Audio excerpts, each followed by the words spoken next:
कि अब तो कोविड हिंदुस्तान में नहीं आएगा। हम उतनी मौतें और उतनी तकलीफ़ें मरीजों को न होने देंगे। जेट प्लेन से उस मरीज़ को हमारी संरक्षण में दिल्ली एम्स भेजा। वहाँ मैंने पाया कि जो इमरजेंसी यूनिट है, क्रिटिकल केयर यूनिट्स हैं, वो काफ़ी एडवांस्ड हैं जी। और तब मैंने भी समझा कि हमारे प्रदेश में भी ऐसे यूनिट्स होने चाहिए। बाकी जो शहर हैं आसपास के 200-300 किलोमीटर की पेरिफेरी के जो मरीज़ वहाँ ठीक नहीं हो पाते हैं, उन्हें हम विशेष रूप से इनको देखते हैं।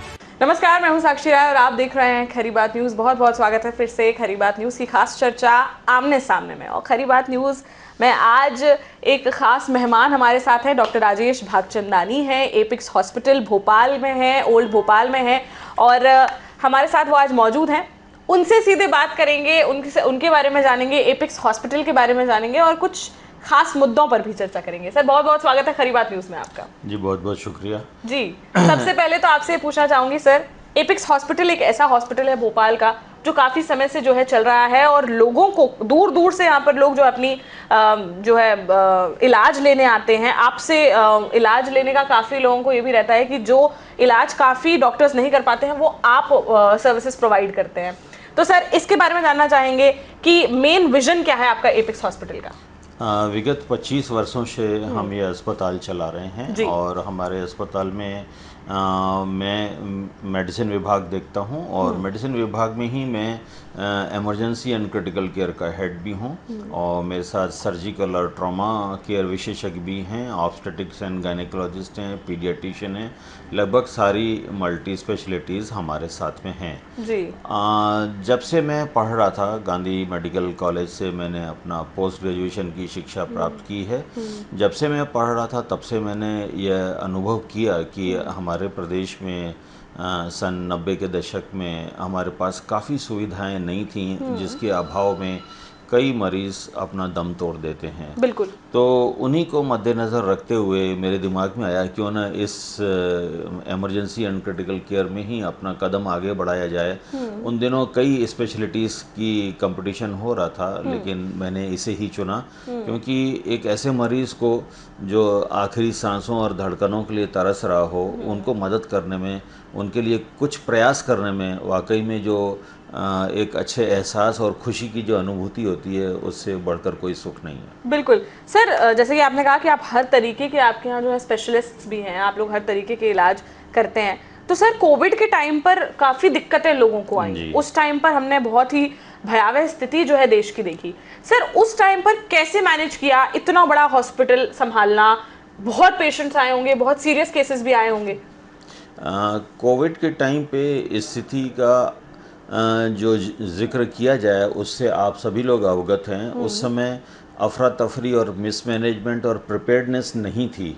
तो ये हम सब के लिए एक नया अनुभव था और ये समझ लीजिए कि एक ऐसी जंग थी जिसके लिए किसी की तैयारी नहीं थी। लेकिन जंग तो जंग होती है, उसमें बहुत ही सहानुभूति और बहुत ही अथक प्रयास और लगातार मेहनत करके हम उस जंग को जीता।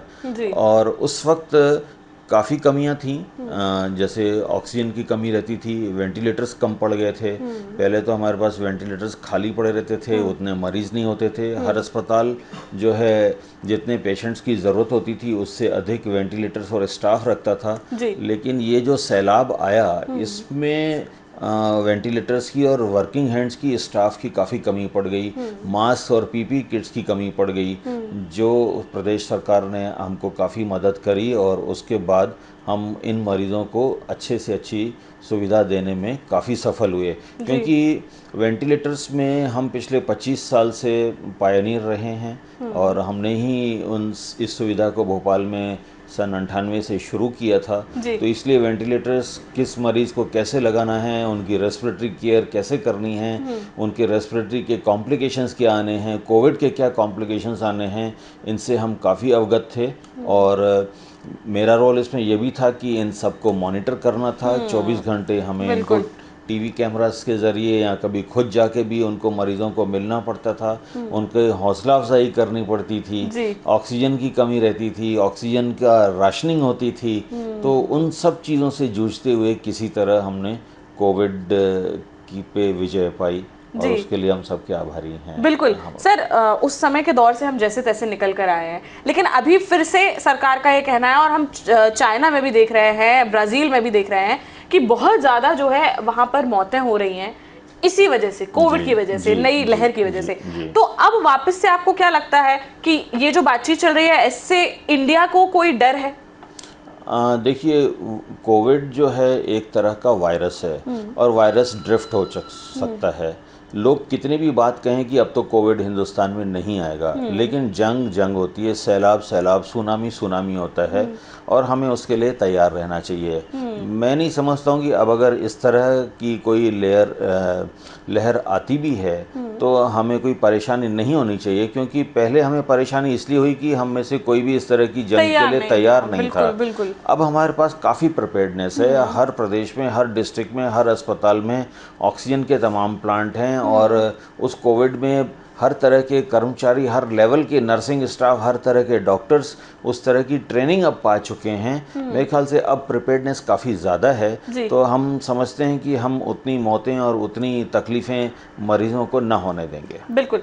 अच्छा सर, आपका जब भी नाम आता है तो एक वाकया बहुत याद आता है, और लोगों से काफ़ी चर्चाओं में भी हम सुनते हैं कि काफ़ी पहले जब कांग्रेस सरकार थी, उस टाइम की अगर बात करें तो मध्य प्रदेश में, तो उस टाइम एक सीनियर जर्नलिस्ट की को काफ़ी दिक्कत हुई थी, उनको काफ़ी परेशानी हुई थी, उनकी तबीयत भी खराब थी काफ़ी, तो उनका ऑपरेशन कराने के लिए आपको स्टेट प्लेन से भेजा गया था। सर, उस वाकया के बारे में थोड़ा सा डीपली जानना चाहेंगे और दर्शकों को बताना चाहेंगे, क्या हुआ था सर?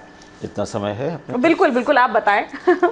बात उन दिनों की है जब मैं गांधी मेडिकल कॉलेज से अपनी पोस्ट ग्रेजुएशन की शिक्षा और ट्रेनिंग ले रहा था जी। उन दिनों में ही स्वदेश के बहुत ही वरिष्ठ पत्रकार श्री राज साहब एडमिट थे हमारे यहाँ पे, और उनको जो है आईसीयू में हम लोगों ने डायग्नोस किया कि उनको सेप्टिसीमिया है और उसकी वजह से, डायबिटिक भी थे वो, और उस वजह से उनकी जो किडनी है वो तुरंत फेलियर में जा रही थी।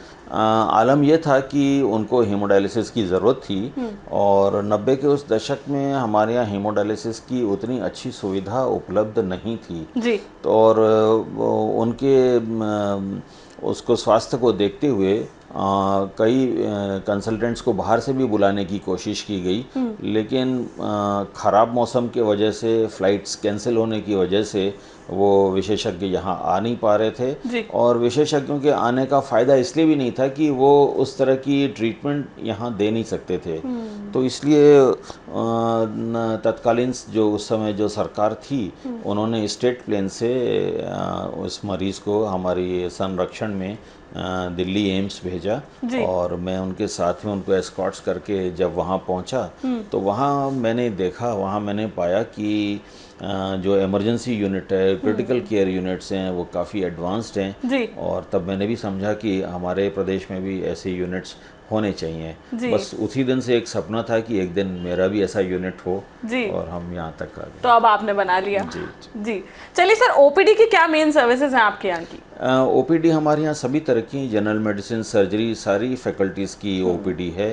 तो जो भी डिफ़िकल्ट पेशेंट्स होते हैं, जो बाहर के पेरिफेरी के हॉस्पिटल्स में, डिस्ट्रिक्ट हॉस्पिटल्स में या बाकी जो शहर हैं आसपास के 200-300 किलोमीटर की पेरिफेरी के जो मरीज़ वहाँ ठीक नहीं हो पाते हैं, उन्हें हम विशेष रूप से उनको देखते हैं और जो नई गाइडलाइंस हैं उनके उसमें हम टच में रहते हैं, जिससे हम उनको ज़्यादा से ज़्यादा फ़ायदा दे पाते हैं। बिल्कुल सर, एक दर्शकों के लिए कुछ सेफ्टी प्रिकॉशंस कोविड के लिए मैं बोलना चाहूँगी, क्योंकि जैसे कि बात चल रही है कि अभी फिर से लहर आने वाली है। खैर, हमने काफ़ी प्रिकॉशंस अपना लिए हैं, लेकिन फिर भी डे टू डे लाइफ में क्या ऐसी चीज़ें हैं जिनको ध्यान में रखना चाहिए?